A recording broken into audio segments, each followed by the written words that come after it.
everybody, and welcome to Ring Post Radio bonus episode. I said bonus episode. That's not a thing. Bonus episode. Starting over. No, I'm going to keep going.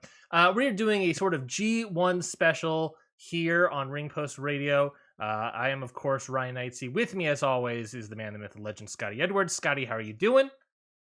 Would you call it a G1 super episode instead of super card? Remember that in Madison Square Garden? We could call it that, but the polls just came in and they said no. I'm sorry. I'm afraid. Well, hello everybody. I'm afraid it's a Ring Post Radio bonus episode is what the polls have voted on.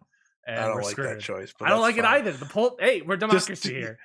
You should just introduce our guest. He's more important than I am. Yes, okay. Here we have we have our New Japan correspondent for Ring Post Radio, the statistician for both New Japan and AEW Collision, Chris Samsa. Welcome to the show.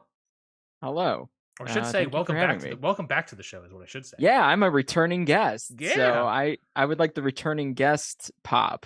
So Is Chris the crowd only button. returning guest of Ring Post Radio?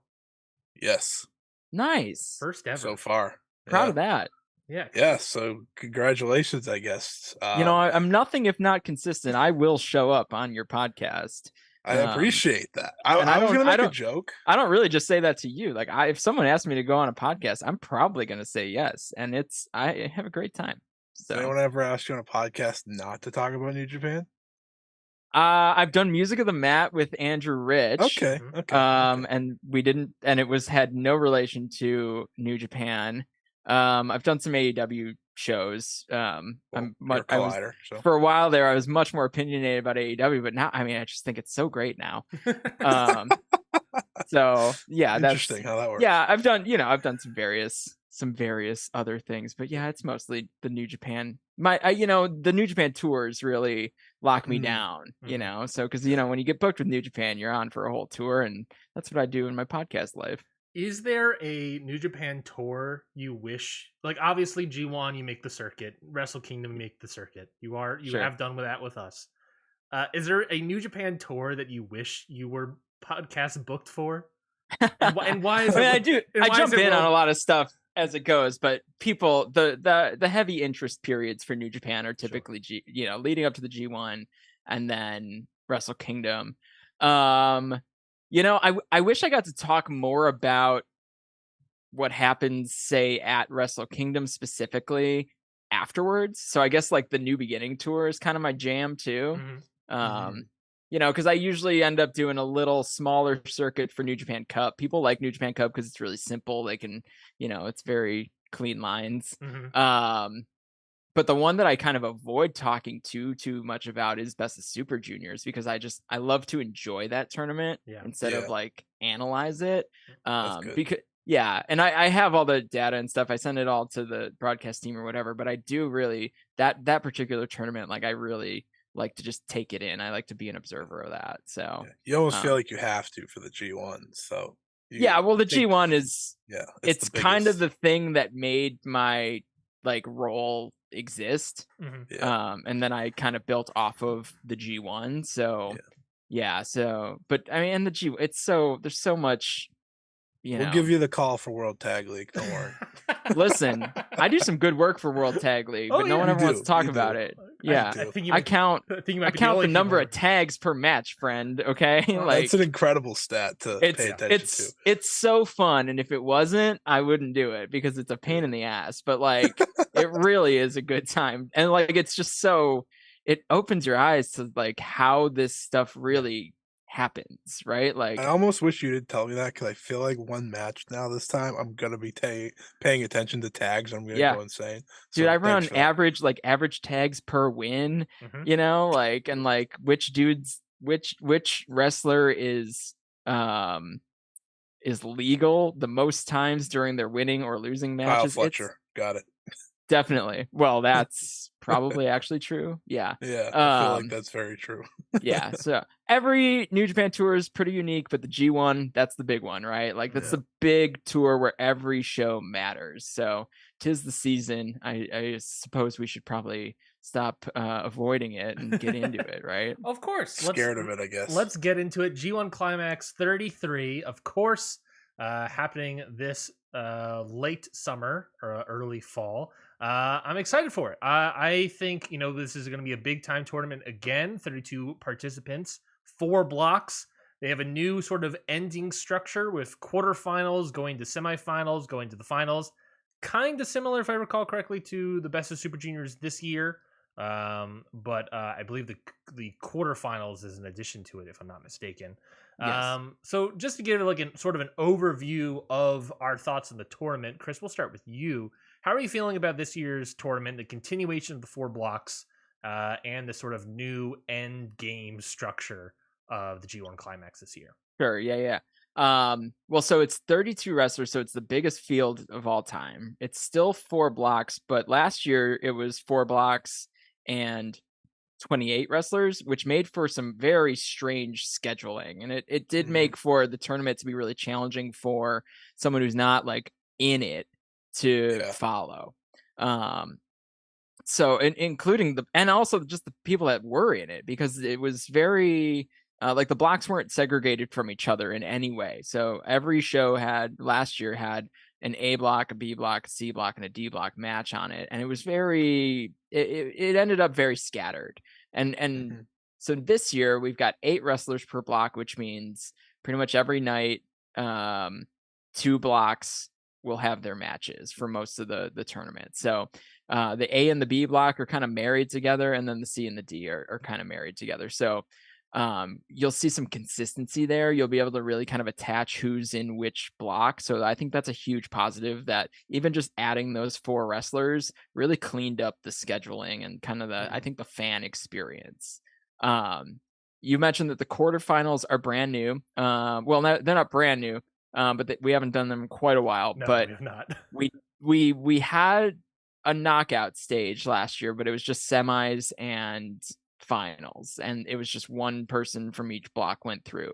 This year the top 2 from each block goes through, so that's a huge wrinkle into like analyzing how these blocks are going to play out, because what you're really looking for is what's the match that's going to be for second place. If you're looking at the common thing with the G1 when the schedule's announced, you go to that last block night and you look at, okay, what's the block final match going to be? Like, what's the decider going to be? And this year, the schedule, and I'm sure we'll talk more about that, like, those are a little less clear, because I think we're going to be looking at guys that are trying to get that second place more often than we're going to, first place is probably going to be pretty wrapped up by the time that last match goes on. For some blocks, maybe they're fighting for seeds, right? There's some options there. But I love, as someone who just like loves giving people the opportunity to get into something new, right?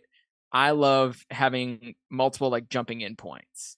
So for this tournament, right, the jumping in point is the beginning, of course, but then also after the blocks, or even the last four block cards. That's when all the blocks are separate. So there's an A block, a B block, C block, and a D block. So that's a great jumping in point too, because you can say like, all right, well, I'll see who's going to move on, and they'll tell me the story, right? The commentary team, whatever, and the wrestlers in the ring, they're going to tell me how we got here. And then there's also the jumping in point of any of the knockout rounds, right? You can jump in on the quarters, you can jump in on just the semis, and of course you can just jump in on the finals. So, I think that's a huge positive for the fan base, because I think it's naive to think everyone's trying to watch this entire tournament. So I think to give people multiple points to just dive in, it's super good for the company. So, what are you talking about? What are you talking about? I'm not watching the whole tournament. I'm not doing that at all. What are you talking about? I'm not having. I mean, right? Like, not all my weeks planned. There are plenty of people who will watch this entire tournament, because it is the most consistently great wrestling that you're going to find in a year, right? And it's hard to even debate that. Pretty much every day. Yeah, I mean, a month. 19 out of 30 days, you're going to have the chance to see some really great pro wrestling. I like to say that, like, New Japan tournament season's like your like sibling or your best friend coming into town, and they're just available for you to like hang out with them, right? And it's just like you got 2 to 3 hours worth of something to do, and it gives me like the warm and fuzzies that like it's just there waiting for me if I didn't watch it live, or it's there when I wake my ass up at 4 a.m. So it's a vibe in my life, and I think a lot of people feel that way too. But but I do think the company is smart to leverage kind of how people feel about the New Japan Cup in the sense of single elimination, easy to follow, and give us a little bit of that at the end of the G1 when the stakes are even higher. And I think it just makes, once you get down to those 8 guys, I mean, then you can really jump in. And most of the time, most of those guys are going to be super interesting and, either long-term or brand new kind of guys that are coming up, and you get to really see some of these characters get established. So I'm really excited for the format. I actually think it could be really sustainable if they continue to have kind of great access to this much talent. I mean, 32 wrestlers at this level, that's pretty heavy. That's a lot of really good wrestlers, and it's a really interesting mix this year. And I'm sure we're going to talk roster. So that's kind of my overall thought of the format and the structure. I'm excited for it, and I think that they've done a really nice job putting together something that's a little bit different, than the classic 20-person, 2-block, one final G1. But I think evolution is important, and I think that people are going to point to those like kind of classic G1s and say, I want that back. And, one day they're going to announce a G1 that's that way and people are going to be stoked on it. So I think it's important to try different things, but to know that you've got that sort of format in your back pocket too. I personally like this setup better than last year's. I just think, yes, with the way the days work, like not like you said, the A, B, C, D every day, like that was just like, all right, I can't keep track of this anymore. I can watch it, but that's about it. I like, because I remember last year, the semifinals, that was like some of the best wrestling I saw all year. Naito and Osprey was incredible. And I think the greatness of the quarterfinals is that now, if you didn't get wrestlers you wanted in the same block, you have a chance to look forward to that at the end, because you're going to get the best of the best only, right? Like you're going to get the 8 people who are worthy of being in that spot going head to head. And I think that's kind of why I do like the new look. I'll always admit I prefer the classic 22 blocks, but that's just because that's what I am used to. But if this is a lot better than what I thought they did last year, so I'm very much intrigued by it. It's like one of those things. Let me witness it. Let me see how it goes first, and then I'll tell you how I feel at the end, because I like the interesting end to this tournament. Like you said, how you can jump in, you look at the final days and you're like, this tells me nothing. That's kind of nice, right? I like not knowing who's going to win each block, because I'm not saying you always know, but you get a pretty good idea, right? But when you see like random match, it's the first A block match, Sonata versus Chase Owens, it's like, all right, that's different. Right? Like the world champions, no offense, Chase Owens, or full offense, whatever you prefer. He doesn't like me. He blocked me on Twitter, so it's fine. But like that's one that, creates, is he just gonna have it locked up like by then, or it's one of those fun things. So I think they've really done a good job at making it unpredictable. And I think that's part of the charm of the G1 this year. And to play into that, you have that unpredictableness with the new ending structure of the G1 Climax, of course. But you also have like so many, an abundance of new faces in this tournament. You have obviously you have almost like what? It's Chris. I'm sure you have the number in front of you. How many new faces are in this tournament? I do have it in front of me. I don't have it off the top of my head though. I think it's Chris, 2, you're slacking. 3, 4, 5, 6, 7, 8, 9, 10. I thought it was 10. I didn't want to say 10 without being right. An entire block once upon a time of new talent.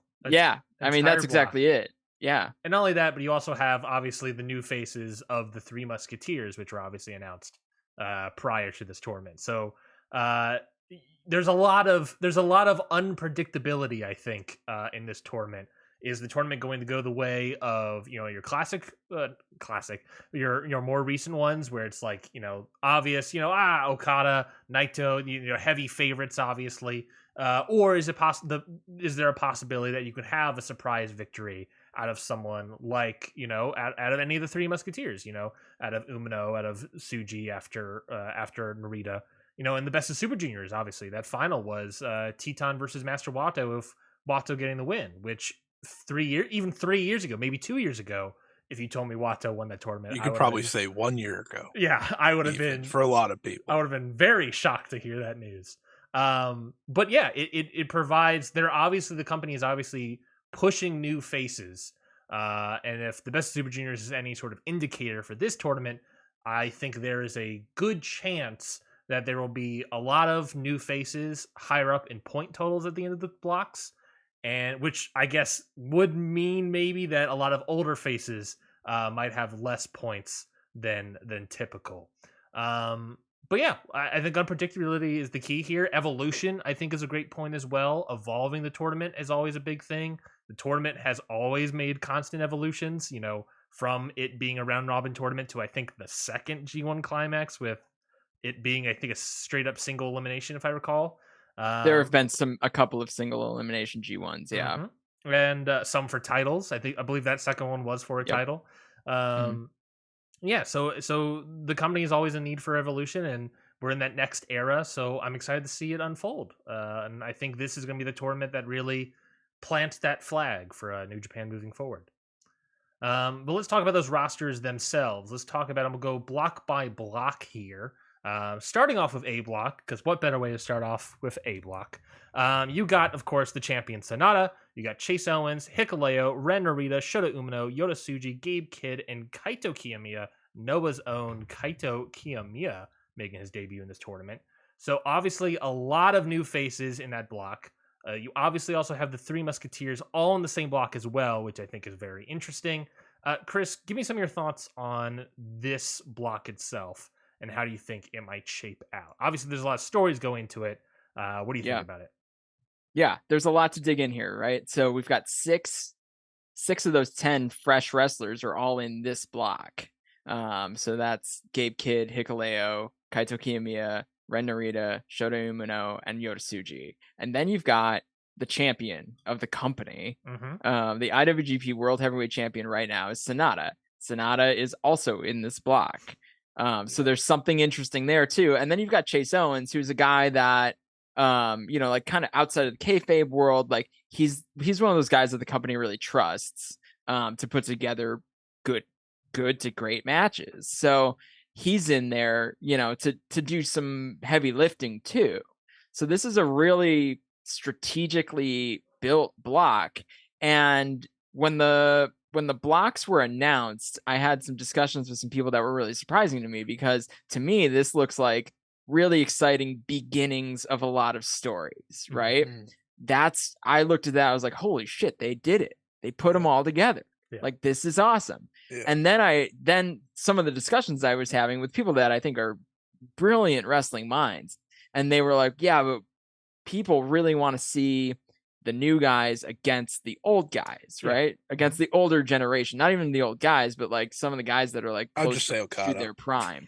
Okada, Ospreay, the man that's been bullying them all this year. Yes, that is the overarching story, right? Yeah, right. So Okada, but they want to see him with Okada, Ospreay. You want to see him get in there with Shingo and Zack and Naito and Goto. All those things have plenty of time to happen. Right. But what is happening here, in my opinion, a lot of seeds are going to get planted that in 5, 10, 15 years, people are going to look back at this G1 block and see it as the beginning of something. Yeah. Whereas, as we get through the rest, every block sort of has a theme this year, which is kind of the first time we've seen that too. Right. So this one, we've got mostly the new guys. Yeah. Right. As we go through the rest of the blocks, like we'll point out kind of what the theme of each block is too. And I think it's really kind of interesting how they've kept different types of wrestlers away from each other, whether that's tenure or style. Yeah. So yeah, but overall, the A block I think is the most exciting G1 Climax block that I've seen in ages. And a lot of that's just the total unknown of how these guys are going to interact and what's starting, right? Like what seeds are being planted for something way down the line between whether it's the Three Musketeers, Kiyomiya, is Hikuleo the new kind of big bad guy, big good guy, however you want to call him. You know, Gabe Kidd is a guy that I know a lot of people really believe in, and I think he's been doing tremendous work since joining Bullet Club and just being a complete jerk to everyone. Plus, I feel like Gabe Kidd has been like the most vocal against the Three Musketeers. Yeah, so he's calling himself what he said him, Coughlin, and Connors are the LA Dojo Musketeers. Yeah. You know, so there's some battles happening already. Yeah. And they've done a really nice job building it up. So and then you've got the champ, right, in the block. And that means these guys are gunning for a title shot because traditionally, just so your listeners know, right? Like if you beat the champion in the G1 or really in any tournament setting, you usually get a title shot out of that. So they're all fighting for a title shot at least once. So it's kind of like an eliminator match. So yeah, I cannot wait to see what we end up doing with A block because there's just so many directions it can go. I'll be honest, Chris, I was one of those people when we got the block announcements and it was about like, oh, one of the big things I like about tournaments, I say it all the time when it comes to like the G1. I think also it still very much applies to this G1. But I said about the G1, I say about the 5-star, I say about any of these tournaments is that I'm always interested to see guys that either, it's sort of like the Jay White thing, where it's like Jay White going to his first G1 is very interesting to watch because you're going to see him properly develop his gimmick and figure out who he is as a wrestler. And that's sort of like how I felt. It's like, I really want to see these guys wrestle some of the older people so they get more experience and they figure themselves out a little bit better.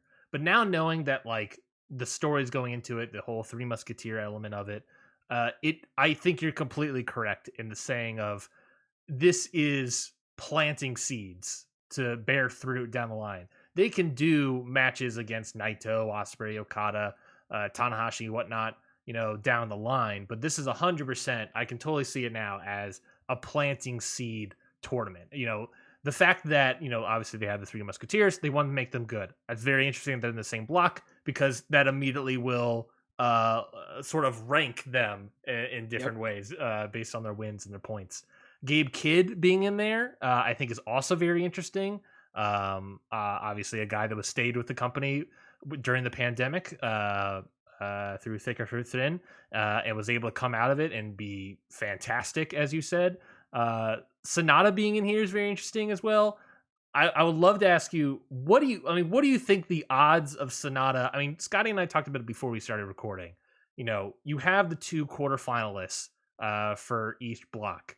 Sonata being the champion, you have to think, oh, he has a good shot. But I mean, all it takes is probably the first place and second place quarterfinalists to beat Sonata, and he's sitting third or something. Like, do you think there's a good shot with all these new faces that Sonata's not making it to the quarterfinals? Do you think you have enough losses under his belt? I don't even know if he needs that many losses. I think Sonata. So I guess this is a good time to mention the G1 Climax block matches are typically wrestled with a 30-minute time limit. And this year we've changed things to 20. Which in my world, when I'm looking at kind of stats and info, that works against Sonata at a pretty high level. Yeah. The man wrestles long matches. Yeah.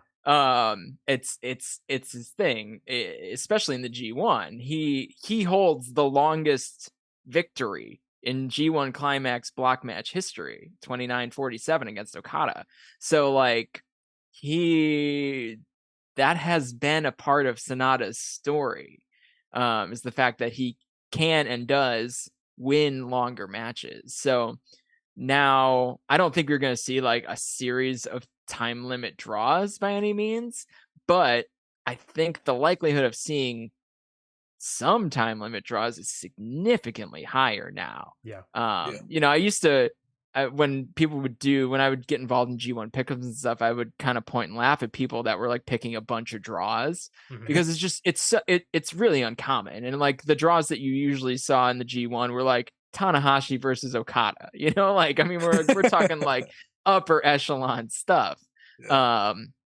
So like, I think Sonata could drop 1, maybe 2 matches and then have a really meaningful draw and get knocked out. And that's not that terrible of a run. It'd be similar to Hiromu's run through Best of Super Juniors just now. Hiromu also a champion, right? So I think we're seeing kind of the evolution. Well, certain champions are held in higher regard. Of course. And I don't know that Sonata is that champion. I don't know that he's a champion that isn't going to lose 2 of 8 matches. It's totally a possibility. It is 100% a possibility. Scotty, what do you think about A block so far? Obviously, a lot of faces in this tournament. It's my favorite block. Some people you love, some people you not love as much. Oh shucks, you don't have to say that. I love the A block. It's the sink or swim block in a lot of ways, and I think a lot of them are going to swim. There's an interesting way to look at it, and I think you perfectly pointed it out in that Chase Owens is the company guy, right? He's going to be the guy that tells you he's good, he's ready. Like he's going to have those matches with the young guys and be like, work, they're going to work professional matches and they're going to, he's going to walk away and tell the office, yeah, this guy's solid. This guy's ready to go. But the fun part of it is they all have, when I say sink or swim, you're going to have Tsuji, Shota, and Ren Narita wanting to kill each other in there because they can't stand that they've been given this nickname. Being given the Three Musketeers name has made this block go from like my favorite to, might be the block of like the decade type thing. Like this is going to be the one you want to watch. Because I was originally sad, like, I wanted Okada to be in there with Kaito. That's actually what I cared about more than anything. Now, I'm sure we can work our ways there. Mathematically, we can get there. But you add Kaito into the mix with the Three Musketeers. You add Gabe Kidd into the mix, right? He's a young, hungry wrestler. They're all young. That's the crazy part. What is Kaito the oldest? Actually, Yota Tsuji, I think, is the oldest, right? I don't have that in front of me. I think he's 28. I think Kaito's 26. I think that's right. That sounds right. Yeah, but still, they're all so young and hungry. This is going to be the block where I think you see a lot of short matches until Sonata's in there, right? Because that's, like you said, that's how Sonata wrestles. They're going to be very determined out there. I mean, night one, you have Shota and Ren Narita who are literally bad-mouthing each other, I feel like, every day via social media, one way or the other. I love the interviews that New Japan's releasing. Everyone should go read them. This is the block I'm most excited for. You have so many different factors. You have Sonata versus the Ace of Noah, like as I call the Keiji Muto match. You have that match in the main event of a Korakuen. If they don't roll him out there, I'll be devastated. The fact that match is in Korakuen, and it's one of the honestly few kind of classic G1 main events on this entire tour. That's one to point to, right? You got to be watching that one. Big old circle around that one. I hope someone just gives a call at Muto, like, hey, we got your guys here. Can you just like come do commentary? Thank you. But yeah, that's one of the big ones I have circled. I'm really excited about that. But it is the prove it block, and I think everyone's going to be so hungry and determined that everyone's going to make each other better, and that's what's so exciting about it. Now, who wins it? There's too many options, which is a good thing. But who's going to be the one walking out of this tournament better for it, right? And that's the fun of it. I have this misplaced hope that they're going to the booking's going to lead to them all being tied with like 2 matches to go, and then they're going to decide whoever's the hot hand is going to go through. That'd be good. I don't think Shota and Tsuji face off like the second to last day. I think there's some good stuff on those in this block. There's good stuff every night that'll be interesting. It's not these big names, right? But it's a lot of guys that will be or they would like to be. So yeah, but I don't think that's how the booking sheet looks right now. I don't think there's question marks in the last couple of matches for these guys, but A bold I would strat. love it if A they bold if they just strategy. see if they just see what sticks and whoever Yeah. sticks goes. I think that'd be amazing, but risky. Yeah. No risks in New Japan booking except, in 2020. Okay, evil. All right. I just want, if I get my way, I know I said it. It's okay. I'm gonna pump up evil later, so it's fine. I'm gonna. Oh, support same. him. Yeah. Wait, I'm very into we're- Evil 2023. we're- Evil this is a- 2020. Ring Post Radio is a pro evil podcast, so that love is welcome. Then I am among friends. Yeah, All baby. right. Yes. But I am going to. One of my biggest things, and I don't know if you agree with me on this or not, Chris. I want Shooter to fully establish himself. Stop using someone else's finisher, please. Well, Scott, here's the problem. Shooter. He can't win with it. That's a story, isn't it? The roughneck Death Rider needs to pick one nickname if he wants to define himself. Yeah. I thought he was just roughneck. I saw a picture of that man the other day wearing a hat that says Shooter. Yeah. And then he's wearing a shirt that says Roughneck, and I'm sure right behind him is his Death Rider's jacket. Like, pick an identity and go with it. I don't care if you're cosplaying Moxley or Tanahashi or Naito or your dad, who's the referee. Like, I don't care. Pick one. Yeah. You cannot have. How do you have 4 bad nicknames? Also, the Death Rider is Moxley, so he just can't be the Death Rider. But they were supposed to be like the Death Riders. Mm-hmm. Yeah. And like, is he in Blackpool Combat Club? He's kind of adjacent. Like, is he? Well, he's the only That's what this tournament is for him. He's a conflicted young man, and I think we need to give him time and space to figure himself out. Yeah, well, he's going to be an angry man on night 1. So yeah. Well, and that's going to rock. I mean, he's going to be great. I give him a hard time, but you were talking about defining yourself, and I was like, this man has 4 nicknames. Yeah, it's really probably more like 3, but everyone's he's my guy. I got to root for him. Everyone's rooting for him, I think, in some capacity because the company sees him as someone who could shine long term. That's my next ace right there. I need him to shine. I think your next ace is living in Florida right now, hanging out, waiting to get the call back. But we don't talk about Yuya. He's on the okay? We're trying to get people to forget about Yuya Uemura. That's true. I thought you were talking about the other Oh, former. No. I was like the guy on the 1s and 2s. The other man that was in the Young Lion Cup 2019. Well, he is in Florida. Well, I think isn't he a Texan now? I thought I read somewhere that he's a Texan now. I don't know. Okay. Well, it's a long commute to the performance center. When you first said the ace, I thought you were going to say the other aces in this block, and I was going to be like really anger Noah fans and be like, "Oh, Kaito Kiyomiya, nice." I love Kaito, so I think you guys are all fools. Let's. I want this tournament to get a full-on Gene Blast and get Yota Tsuji up to the top. I mean, come on, the guys had one match, and his nickname is Gene Blast, and he was great. Okay, he was great, but he's the guy that's shown up like a star. Yeah. Oh, that debut, or I guess re-debut, was fantastic. That is everything I wanted in a star. I hooked my rocket. I hooked everything I had, put all my bets on this. And then he lost to Sonata. Well, he can get his return. He can get his upset. Well, that's the interesting match, right? Mm-hmm.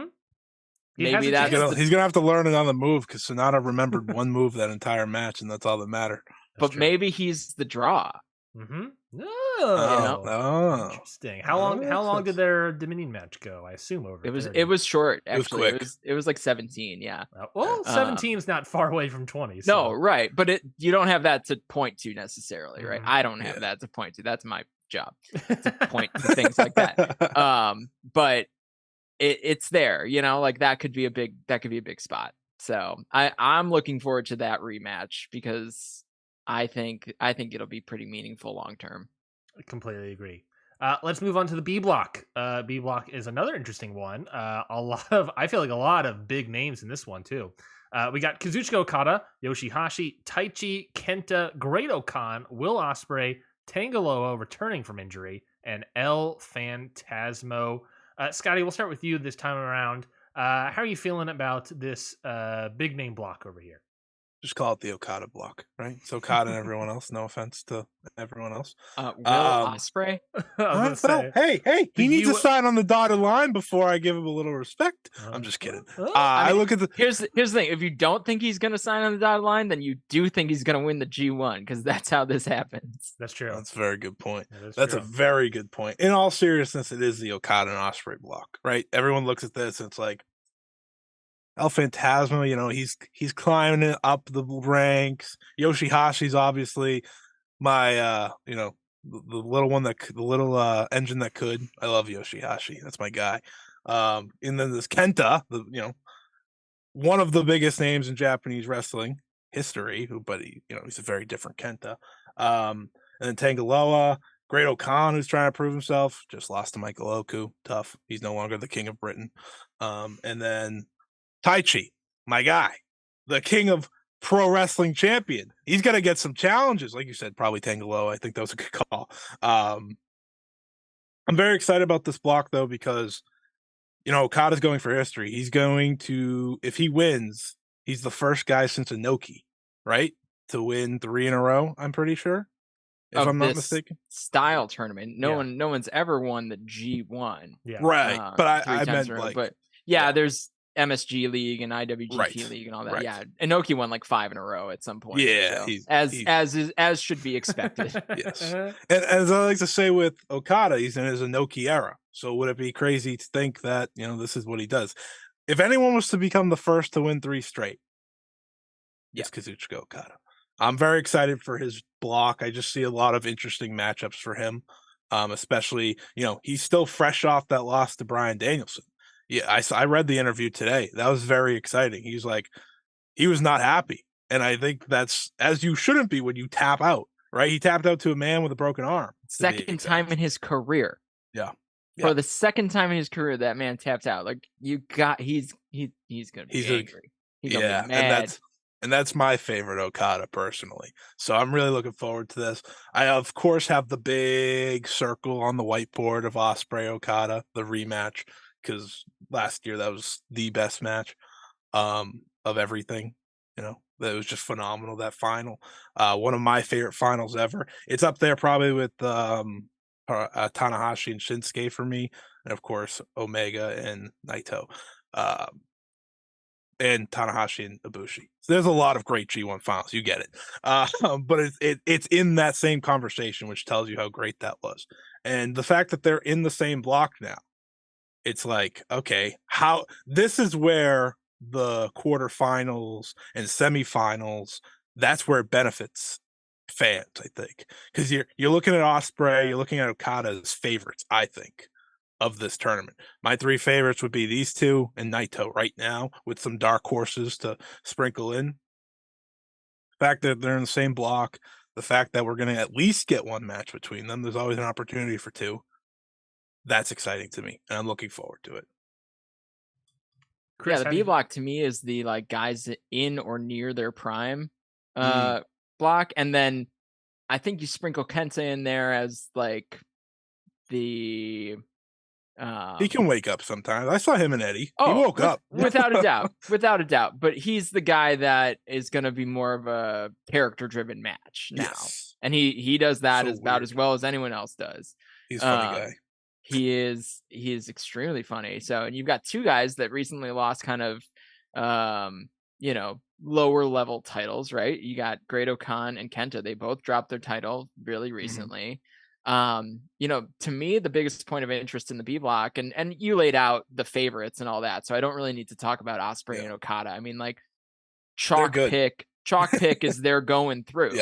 And it's hard to even bet against that. I can point to some stuff really that leads me to believe that maybe something could happen.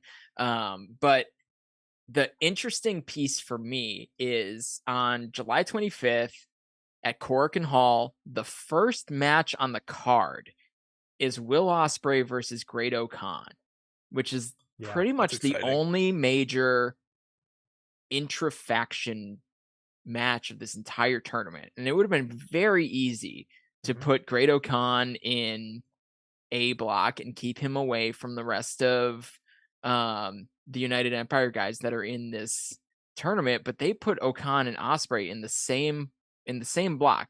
They did it on purpose. Like, this stuff doesn't happen on accident. So, and then they booked it to be the first match at Korakuen in the first cheering G1 since 2019. So, something to look out for, right? I think there's going to be a lot of tells about Will Ospreay's future. During this tournament, or the potential for Will Ospreay's future during this tournament. And I don't have to regurgitate all the things he said. He loves New Japan, wants to stay, blah, blah, blah, blah. That doesn't mean that we should discard the possibility that when his contract's up, he goes somewhere else, which means New Japan, a very smart company, they need to be ready for that. And maybe that means you need to give Great O'Khan the rub. So I think that's one to watch. And I think the other match of this block to watch is on the last night. We don't have the match order for the last night, but it is El Phantasmo versus Will Ospreay. And Phantasmo has beaten Ospreay in junior tournaments, but he has not beaten him since they went to heavyweight. And that is a really interesting match to keep an eye on, a torch to be passed too. If Ospreay is not going into the kind of knockout stage, then I think it's because Phantasmo knocked him out. So I think that's something to keep an eye on. You sort of talked about how this tournament might have a lot of battles over second place. I think this is one of those blocks that might have it. I think that Great O'Khan Ospreay match that you talked about, that is very interesting. El Phantasmo against Okada, El Phantasmo against Ospreay. I think those are two very interesting matches as well. A potential person that could be in the second place spot. I certainly wouldn't be upset about that. It's very interesting. And we, obviously the big question mark is about Ospreay, and whether or not you want, you might have Ospreay re-signing. It's New Japan. You should have some backups ready to go, and I'm sure Ospreay would be okay with that. Having El Phantasmo beat him at some point and putting him into that contention would be a great thing. That's something that he would need to have as a heavyweight, I think, taking on Ospreay. And then, hey, you get an IWGP US title match out of it as well down the line. Well, right. I was going to mention, like, it's if he wins. Important to mention that Ospreay is the US champ, which is usually not a great sign to going deep in the G1. Exactly. Should I be worried if Ospreay wins this tournament? Because, there's a nice trend of Wrestle Kingdom main events where guy main events and then he disappears. Especially usually the international star. It is. That has traditionally been the champion, though, not the G1 winner. That's true. So, that's true. Okay. But I do think before Will Ospreay, whatever he ends up doing, right? I hope he sticks around in whatever capacity he wants. Because I think when you put the best wrestler in the world with the other best wrestlers in the world, that's good. Seems good. So good math. With that all said, I think he's got to win a G1 at some point, right? Like, it seems natural. And also historically, not so much in the last couple of years, but oftentimes you would go to the final and lose, and then you go to the final the next year and you win. They've done that type of kind of 2-year booking a couple times. So I don't know, worth keeping an eye on. It's hard for me to believe the US champ would win the G1 though. So that's an interesting wrinkle. I kind of wish Ospreay wasn't holding the belt on the way in, but I'm glad the belt will be making some appearances in Japan. I had some weird dream scenario in my head where it was, Ospreay doesn't have the belt, he wins the G1, and then for whatever reason challenges Omega instead for the US title. That's some weird random G1 the scenario. Prestigious US title. The prestigious US title, of course. But that, I mean, it's has great more names. Prestigious. That's what I mean. It's gotten more prestigious in the past couple months for sure. Rock Hard Juice Robinson, baby. Oh, okay. Well, last year during the G1, Rock Hard was he stole the belt or whatever, right? Yeah. It was I don't know. I watched one of the G1 shows from last year recently, and I was like, oh yeah, that was a thing. Yeah. That was annoying. Yeah. What a character. Yeah, I think this Multi-tap. I think this block, talking about it, I think it's a little. There's some interesting Okada, Okan. I think is a possibility. Osprey, El Phantasmo. Beyond that, like I think it's like a little top heavy. Yoshihashi, Taichi, Kenta, Tangaloa. We all like them, sure, but I don't see a real possibility for them. I think at best we're gonna get some cool challengers for Taichi. Maybe some Kenta character drama. USA welcome, characters welcome. Stuff out of him. And Tangaloa, it would just be interesting to see him come back. Beyond that. Just I wanted to give some talk to what them. a way to come back. Yeah, him and Eddie Kingston coming back from injury, if I'm not mistaken. Okay, Eddie's wrestled though. Fair enough. Tangaloa is coming in fresh. He's coming in hot, for sure. But yeah, no, I think this is going to be an interesting block. I think this has a real possibility to be a battle over second place, like you said, Chris, and I am excited where we can go with it. This not only has, I think, the most second place block drama potential stuff, but I think this also has the real possibility of a finalist being from this block, which I think just adds more intrigue. This has a lot of big people that they're trying to push or are heavily pushing, so I think this is a good chance to be having a finalist in here as well. And we'll see. And yeah, and if you want that Okada Kiyomiya match, then you're gonna want both of them to either be first or second and to win those matches, I guess. Well, here's the thing: they need to. If you want that Okada Kiyomiya match, and you don't want to depend on it being the final, they both need to get the same place in their block. Yes. So they would both either need to be first or they would need to be both need to be second. So I think it's kind of an important detail, unless you want to, unless you think that's the final, which could be cool too. I could be into that. That would be intense. Yeah, but everyone thinks if they meet here, you got to give Kiyomiya the win. It's Kiyomiya winning the G1, right? So we don't have to go too far into that right now. We ain't got time for that. Of the year. Yeah, it would be cool though. It'd be cool. I'd be into it. That'd be fair. I think that would be about as interesting a booking you could do. That is totally true. C block. Let's talk about them. David Finlay, Tomohiro Ishii, Evil, Tama Tonga, Shingo Takagi, Aaron Hanari, Eddie Kingston, and Mikey Nichols. Mad Mikey Nichols, of course. Chris, what are your thoughts on this block? What's the theme here? I'm gonna guess heavy hitters beef? Is the beef block is it's the C. I don't know what I can't do something with that, but yeah, the C beef block seems like a real possibility here. Tough guys. It's just tough dudes. That's it. I mean, like, there's no other way to say it. Like, these are about the toughest guys that you can find, and there's no like caveat to that either. Like, Evil's a tough dude too. Like, there's no one in here that I'm like, yeah, they can't take it. They got no chin. Like, these guys got chins.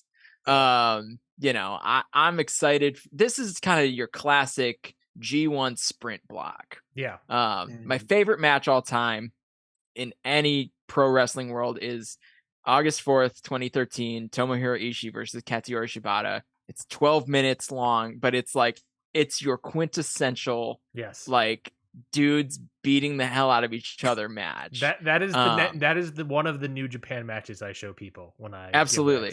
I was talking to someone the other day and I was like, this is how I explain the difference between what you see on like American television pro wrestling and just generally Japanese pro wrestling. Just like the vibe and the experience of seeing that match and how fast it feels. Yeah, that to me. So this block is that match, like, incarnate into an 8-person block. Like, that's what these dudes are gonna do. Hanari's been killing it. Shingo, everyone knows him, right? Tama Tonga coming back from a little bit of time away, very strongly booked in this G1. He's in 3 semi-main events. He's got the 3rd highest kind of booking ranking as I look at where the matches are on the card in the entire tournament. So kind of a dark horse there. And then you've got David Finlay, who's like establishing this new, savage, badass war dog Bullet Club.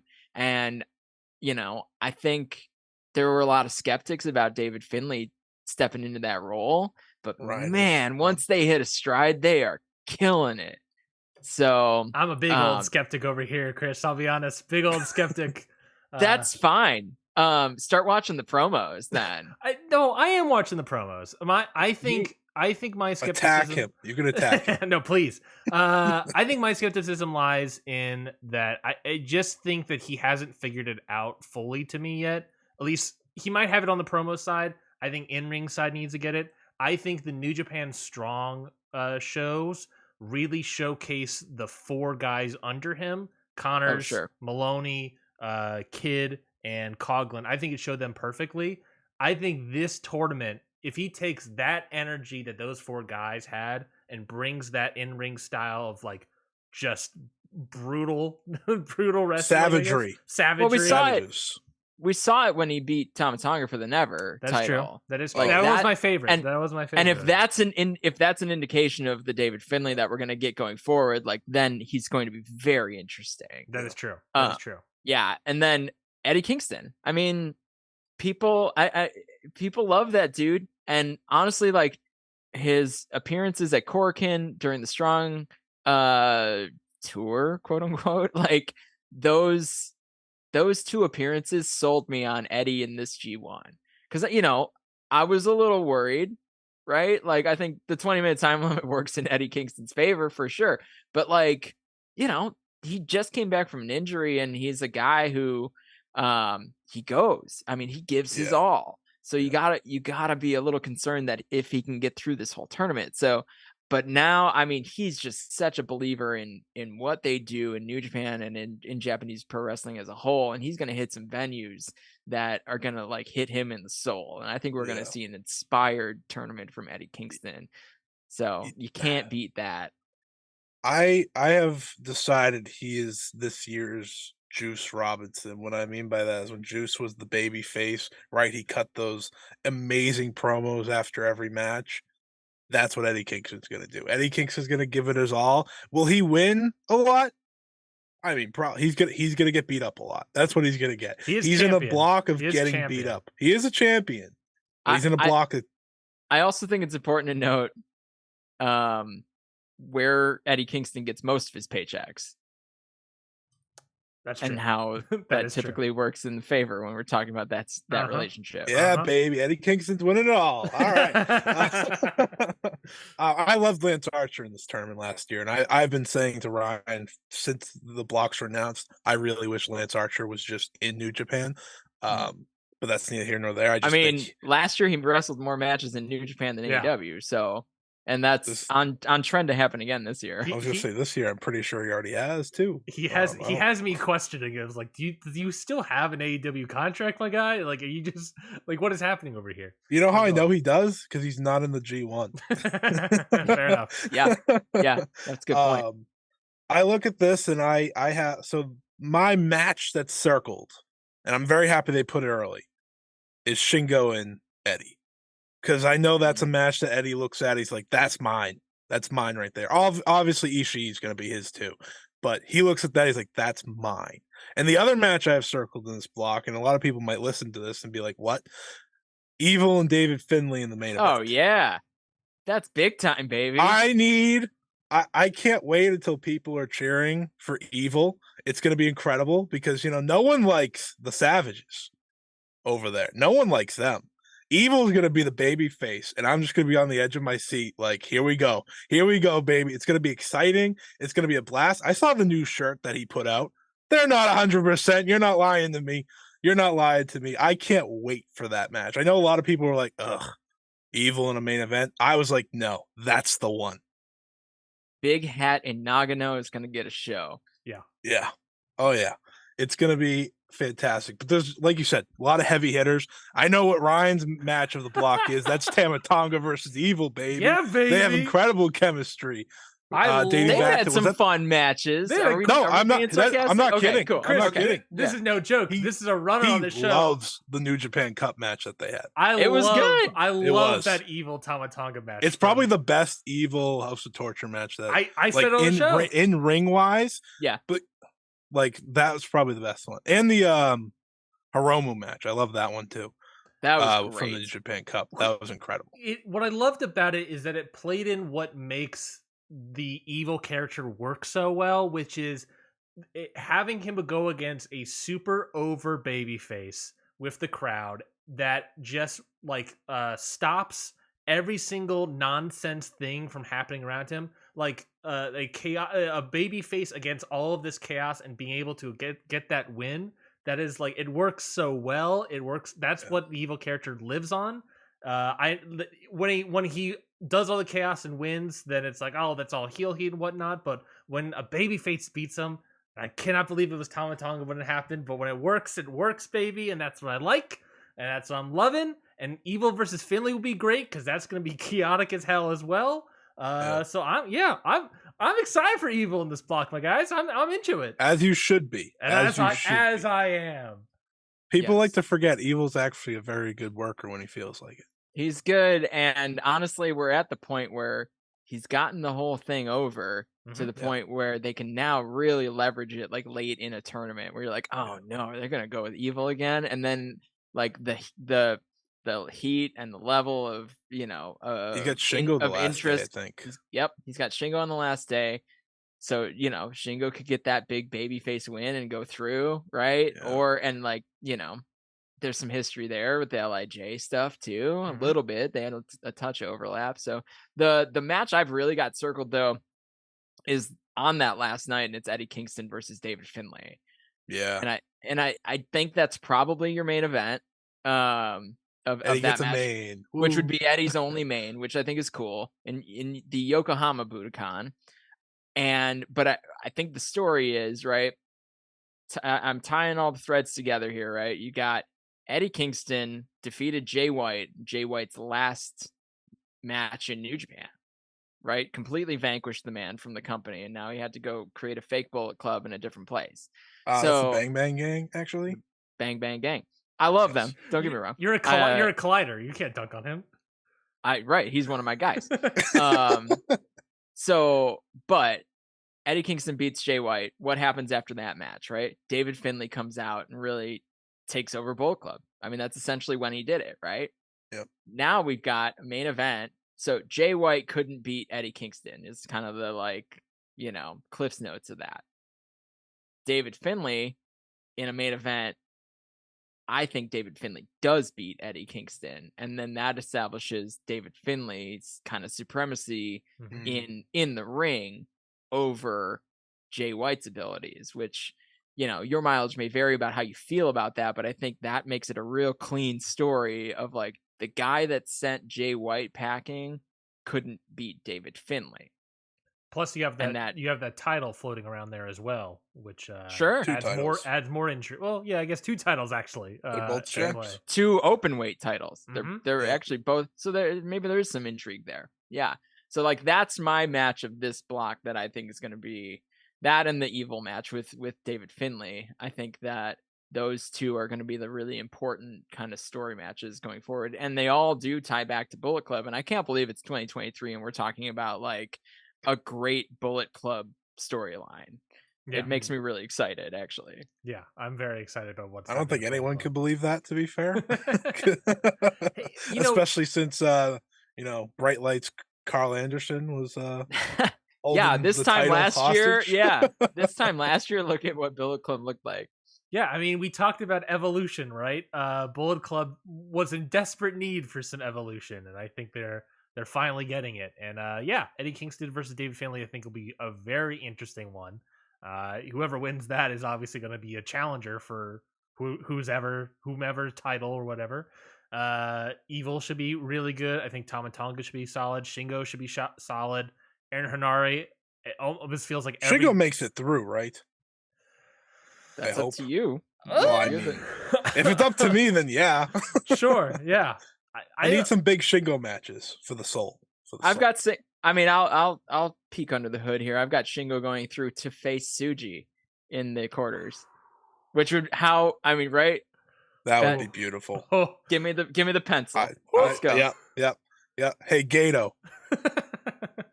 just give him the pencil just for that one. At least Tsuji's got to work his way into LIJ, He they're does. still kind of skeptics, right? So you got to give them the matches. So that's But my he has a great LIJ t-shirt though. So he died. It's really good. I love Yeah. that thing. But yeah, I think he's in the club, but like you still got to earn your way into the club.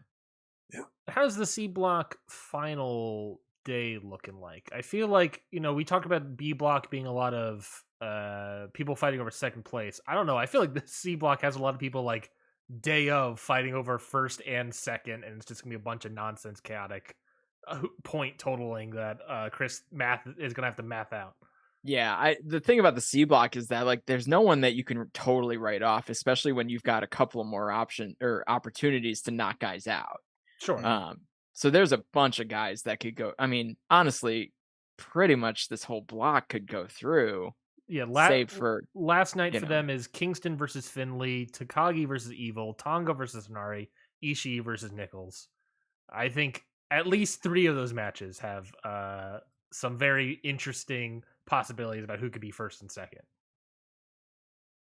Yeah, it's tough to call, and it ends up being like up to your preference of who you want to throw through. I think David Finley's a lock, but I could be talked out of that too. Yeah, I talked about it like I said that about Have you considered Tony Khan? Always, exactly. No. I think David Finley really needs that sort of like stamp, to really get him over. I think him winning the block would get them there. I think honestly, David Finley is like my dark horse to win the G1. Quite honestly, I think giving him that would be a great feather in his cap right now. I think it's very much needed for me to get him there. I know he is champion, but I think you need to give him the entire tournament for him to get there. That's asking for a lot. Hey, I ask for a lot from this guy. I'm someone that's a non-believer in David Finley, so that I have big things for him. But I think he is a big dark horse for me. I think there is a chance I think that he could win the block and win the whole thing. And who knows? I think it's possible. You never know. We'll see what happens. I'm gonna point to the Never Openweight Championship on his shoulder. You never know. Same way I pointed to the U.S. title. Yeah, true. I mean, like it's just. I think there's probably a different path forward for David Finley, but I do think he's a lock to get out of the block. Yeah, I think that you never know. He can unify the title belts. Oh, you said we have 18 titles in this company. We can unify some belts. There's a lot of belts. They got to keep their pants up somehow, I guess. Yeah, they don't want to get Gene blasted too hard. Let's go to the D block. Hey guys, D block, focus. That was pretty good. Thank you. D block, you have Hiroshi Tanahashi, Tetsuya Naito, Hiroki Goto, Zack Sabre Jr., Toru Yano, Jeff Cobb, Shane Haste, and Alex Coughlin. Scotty, we'll start with you. How are you feeling about the D block here? Naito and everybody else. No offense to it's just like I think Naito is such a favorite this year because of the Sonata connection, right? We haven't had that Sonata match. I think everyone has it in their mind that it's like it needs to happen while Sonata's champion. So I look at this block and I'm like, okay, I think Naito's like as much of a lock as anyone in any of their blocks. And then from there, it gets really interesting because we're 2 years removed from Jeff Cobb having an incredible tournament and, just missing on the last day. We have Alex Coughlin, who I'm very excited for in this tournament. I think he's just, been biting at the bit to be in this, as the promos tell me. I think Zack Sabre Jr., obviously, right? This is his tournament. He's been wrestling 15-minute matches like all the time. 20 minutes is nothing. He's not even used to those. Toru Yano. I don't think I need to expand on that, right? I think we've all accepted what he is. Hiroshi Tanahashi, my guy here. I'm worried about him. Yeah. Worried about him. He had a tough weekend. He had a tough weekend for Forbidden Door, right? Mm-hmm. I mean, I've heard Dave said Yuji Nagata should replace him. I've heard a lot of things, but to me, he's Hiroshi Tanahashi, and this is the G1 Climax. those knees are going to be working some of those days. And when they're working, he's Hiroshi Tanahashi. That's how I look at this. Hiroshi Tanahashi is one of my favorites of all time. I'm never giving up on this guy. Shane Haste, I'm excited for. Just, kind of getting in. Now, my opinions say that maybe TMDK got in because a certain other Australian team is no longer signed to the company. We can debate that all we want. But I'm excited for them to get their shot. And then this was Hiroki Goto, who, he's just going to be Hiroki Goto, right? Kind of like how I said with Tanahashi. His role. He's going to be in there. He's going to have great matches. I almost feel like he's miscast, though. I see the C block, and I'm like, I feel like Hiroki Goto is supposed to be over there, and right the heavy hitters block. So it's interesting for him, but him and Jeff Cobb, I think, could have been there as well. But this block does feel wide open still, because outside of Toriano, no offense, I could see one, even like if they wanted to establish another guy in Bullet Club. Why not Alex Cobb? Right? Why not Alex Cobb? Because I think he's a guy that we should all be prepared to have a very good run in New Japan for the next decade plus. Yeah, you talked about Tanahashi there, and I sort of mentioned at the top here that I think we're going to see a lot of new faces have a lot of high point totals. Tanahashi is someone that, like, personally I am, like, intrigued about. I think in any other block it would be a little bit tougher for him, but I think D block I think is a more solid chance here. But I wouldn't be shocked if someone like a Tanahashi had like a less than 50% point total at the end of this. I think, like I said, I think D block is better suited to have a higher than that percentage. But like this last couple months have not been great for the man. It's pre G1 season. We all also know how Tanahashi typically is. Up. Yeah, we all know he typically is. I think, Chris, I saw you tweet out at one point that he has, like, I think what you said was, like, he has, like, a week off at one point, which is, like, happens to be, like, right before his Naito match, if I'm not mistaken. I think you might have tweeted that. I don't remember. I don't know if I tweeted that, but I may have highlighted something there. Yeah, his, let's see. Tanahashi's got the first match on August 2nd, and it's Tanahashi versus Coughlin. And then, yeah, the Naito match is an entire week later on the 9th. Yeah. Because D block has the longest space because we go into those single block nights. Obviously starting with the A block because they're doing them consecutively. So yeah, I was gonna say, like, when it comes to the D block, if I'm just gonna highlight a match, like, I need one great match from Tanahashi, and it's that one against Naito. Because I think that, I need that. I need that to feel good, for my soul to feel good. Naito's probably winning. It's probably a part of a greater story of Tanahashi truly, maybe moving on from the G1 at some point in the not so distant future. But I just need that match to rock. And I have so much hope for the match. But the D block, as I highlight themes, the D block is the experience theme, or the experience block. So I'll go through this really quick. So this is number of G1 matches that each block combined has wrestled in. So obviously the A block, 76 matches. So it's just Sonata's matches and Chase Owens matches. So Sonata's 61, Chase Owens 15. So now you see what we're doing, right? A block, 76 matches. B block, 272 matches. Not bad. What a jump. Not bad. What a jump. Not bad. Some good stuff in there. C block, 236 matches. Right in the same range, right? Yeah. Not so far off. Let's remind you of the A block, 76 matches. D block, 628 G1 Climax matches between these 8 guys. That includes 2 people that have never competed in this. That includes 2 people who have never been in the G1 Climax. Wow. You've got 4 of the top 7 in all-time, like, number of G1 matches. So you got Tanahashi, the most, 166 matches. Toru Yano, the 3rd most, 136 matches. Goto, the 5th most, with 126 matches. And then you've got Naito, the 7th most with 116 matches, G1 matches. So if I'm not mistaken, you also have the most winners in this block too, right? Goto, Naito, Tanahashi. That's 3. I think it got C block. I don't think it has any of them. B block, Okada. Yeah, and then A block. That's it. Yeah.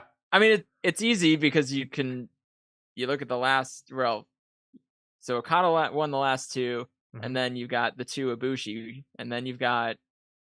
As you go from there, you got guys that don't wrestle for the company anymore, and so I mean, this is the G1 classic block. Yeah. And I think that's interesting in its own way too, because I think you've got guys at different stages of their career. And I think that they're probably really inclined to shake that out, because I do think, I mean, I've talked about it a couple different places. I'm sure you guys recognize that this is, a transitional year, where we're really establishing some of these generational gaps now. So, and I think that's where the Tanahashi story comes in too. And I think, maybe you start to write off Toriano as being a good idea. Like, maybe it is time for him to go over and like get booted from the tournament. Like, I don't know. I know people still love him, but like, he's got a lot of time under his belt too. So and then you got Coughlin and Haste, who are going to be hungry as hell, and those guys are good. So I'm excited specifically for Alex Coughlin to get in there with all the rest of those guys, because he's going to have a good time. Yeah, Yano's. I'm ready for him to beat Tanahashi. I would love I've had that one set. Who, Shane Haste? No, Coughlin. Okay, Coughlin. Well, Shane Haste maybe too, because maybe the guy he's potentially replacing was the one that was going to beat Tanahashi. Who knows? Shane Haste and both Alex Coughlin are very interesting. Yano is also an interesting one.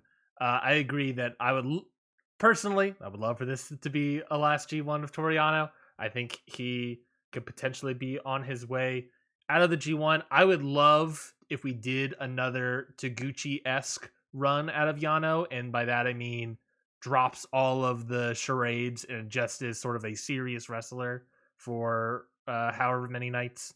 And then the last night, of course, he does whatever wackadoo stuff he has to do. But yeah, that would be very interesting, because I would love to see, because he did do more like serious grapple stuff. I feel like it was the Chase Owens feud for the KOPW. I feel like he dropped no, because that had a lot of handcuff shenanigans, now I think about it. But I feel like I've seen him recently drop some of it before, and he's still got it. It's still in there, just lays dormant. But I would love to see that.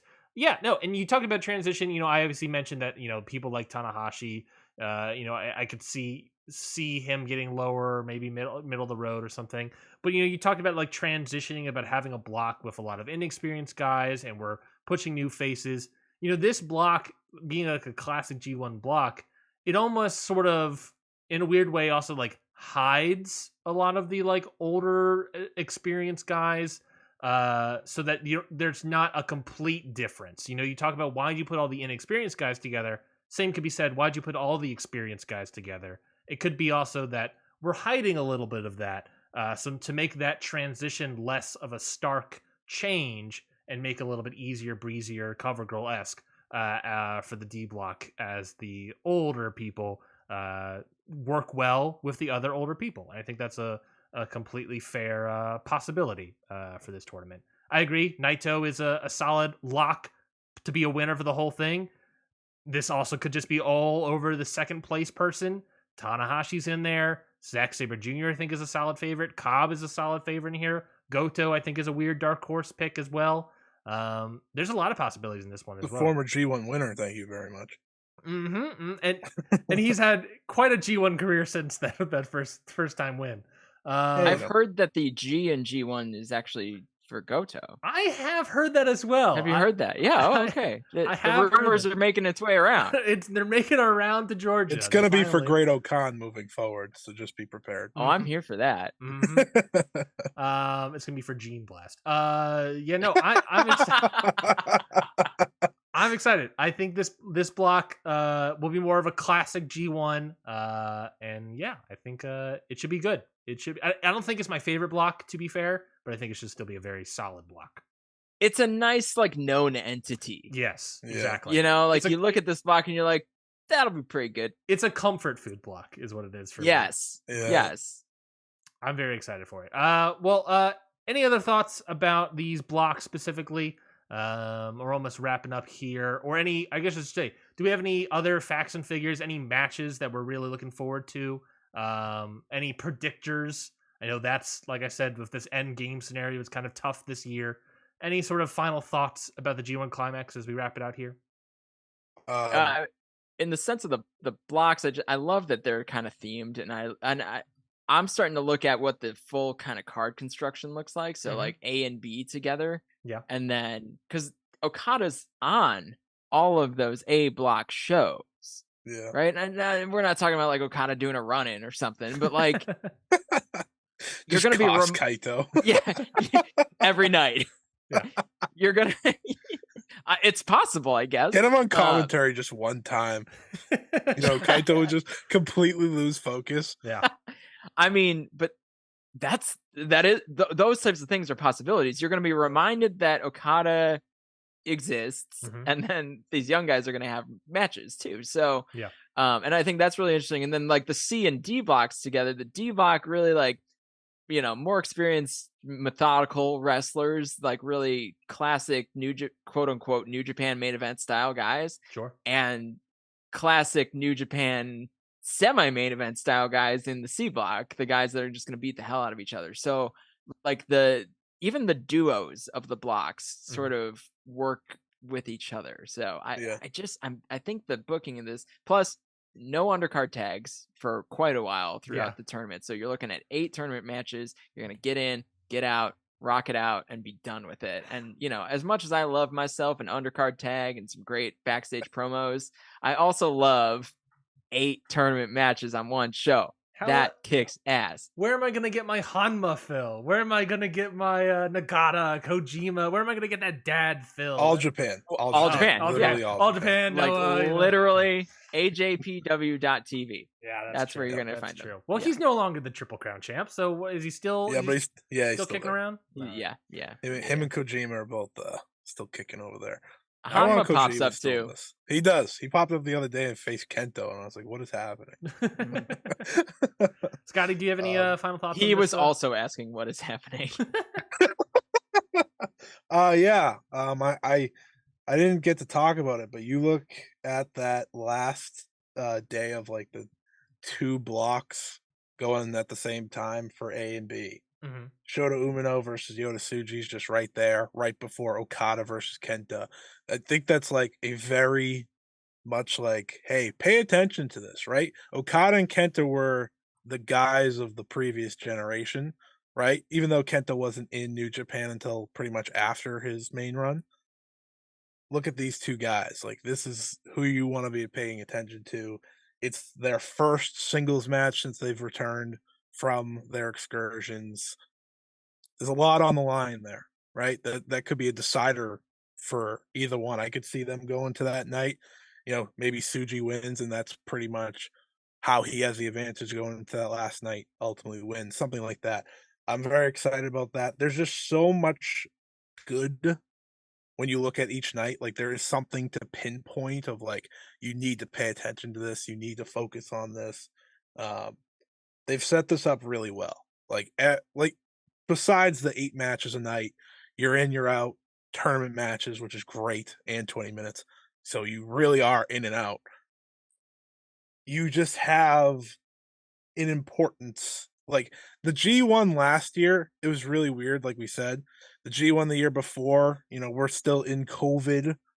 This is the real G1 feel for the first time since 2019. It is match after match after match every single day. Everything has meaning. Every crowd's going to be rocking. I'm looking at that Cork and Hall, those 2 Cork and Hall shows back to back, is like, these are going to be incredible. It's gonna be so loud. You're gonna think Jun Kasai just showed up every night. Shout out to my guy Jun Kasai, which was obviously electric in its own right. It's going to be fantastic. In those quarterfinals, I mean, right? You have first 1A versus 2C, and you can do all the math after that. I'm not going to go through them all because no one wants to hear myself get confused. But that's going to be incredible. It's all going to be so good. And I think a lot of people have been talking about the sayings, New Japan's back. There's no better way to know and put your, know the feeling of New Japan's being back than the G1 Climax. And it's going to be great. Hey, and if you want someone to do the math, check out sportofprowrestling.com. That is probably where the math will be. Thank you so much, Chris, for being on this show. Thank you so much for joining us here on Ring Post Radio. We're so happy to go over the G1 Climax with you for the very first time. Oh, wait a minute. I didn't get to ask. Who's going to be the breakout? Oh, yeah. The question of the day. Name one person. Who is your breakout competitor of the 32? El Phantasmo. I knew that was going to be your answer. How did you know? I don't know. I just feel like I follow you enough on Twitter to just like, I see you give like proper hype to El Phantasmo, like be ready. And now he's such an over baby face. It's like, and now's the time. It's been kind of quiet. Mm-hmm. Yeah. I don't know why. Quiet. I should have guessed it beforehand, but that's what I'm looking at. Who's been quiet? Who doesn't really have a lane, right? Not we don't know. Musketeers, I'll tell you that right now. We don't know El Phantasmo's alignment, really, right? Yeah. That's true. We know he apologized to Liger. We know, there's a lot of little nuggets for El Phantasmo. He got that win on the Forbidden Door pre-show. Little bits and pieces. And I think he's got 8 matches. He's got 8 matches to make himself a star. So I'm stoked on that, and he's good. I mean, he's just so good. So now all I'm thinking about though is the run-in of Okada and Kaito, and I'm gonna need it. Like if it just happens one night, I will laugh. Just him being there, Kaito being like, "Why are you out here?" They have to build some sort of interaction through these because they're going to be in the same buildings. Well, I mean, what I'm looking at is have Okada on commentary for the July 21st show where you have Shota Umino versus Kaito Kiyomiya. I feel like that's a good match to have Okada on commentary. That's what I'm thinking. But yeah, I don't think I've ever seen Okada sit at the commentary table though. So that's because he's always in the main event. Yeah, that's true. That is true. Yeah. Well, anything else before we go? Chris, again, thank you so much for being with us today, talking G1 Climax.